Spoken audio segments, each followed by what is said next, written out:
ગાંધીનગરમાંથી સામે આવી રહ્યા છે। મહિલા પોલીસકર્મી ઉપર એસિડ અટેક કરવામાં આવ્યો હતો। આ ખૂબ જ ચોંકાવનારા સમાચાર છે અને અટેક એટલા માટે કરવામાં આવ્યો કારણ કે નો પાર્કિંગ ઝોનમાં પાર્ક કરેલું હતું વ્હીકલ અને પોલીસકર્મીએ ના પાડી હતી અને એટલે જ ગુસ્સે ભરાયેલા વાહન ચાલકે એસિડ અટેક કર્યો હતો। છત્રાલ પોલીસ ચોકી પાસે મહિલા પોલીસકર્મી પર એસિડ અટેક કરવામાં આવ્યો હતો।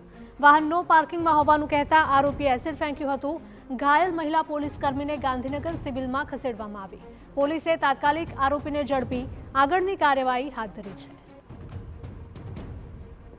સમાચાર ગાંધીનગરમાંથી સામે આવી રહ્યા છે કે જ્યાં કલોલમાં મહિલા પોલીસકર્મી પર એસિડ અટેક થયો હતો।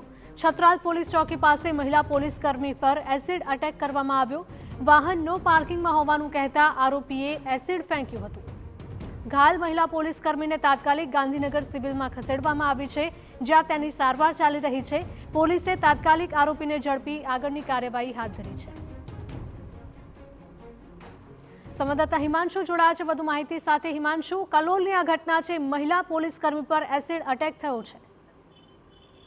જી વાત કરીએ તો કલોલના છત્રાલ પોલીસ ચોકી પાસે પોલીસ ચોકીથી 50 મીટરના અંતરે જે મહિલાઓ અહીંયા હોમગાર્ડ તરીકેની સેવા આપી રહી છે, જે મહિલાઓ સતત ટ્રાફિકનું નિયમન કરતી હોય છે, ત્યાં એક વ્યક્તિએ પોતાની જે વ્હીકલ હતું જે મૂક્યું હતું, જેમાં પોલીસ મહિલાએ જે કહ્યું કે ભાઈ આ વ્હીકલ અહીંયાથી લઈ લઉં, જેમાં આરોપી ઉશ્કેરાઈ ગયો હતો અને એસિડની બોટલથી એના પર મહિલા પર જે તમામ ચારે હોમગાર્ડ મહિલા પર હુમલો કર્યો હતો।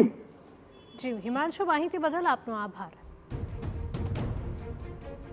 વાહન નો પાર્કિંગમાં હોવાનું કહેતા આરોપીએ મહિલા પોલીસકર્મી પર એસિડ અટેક કર્યો હતો।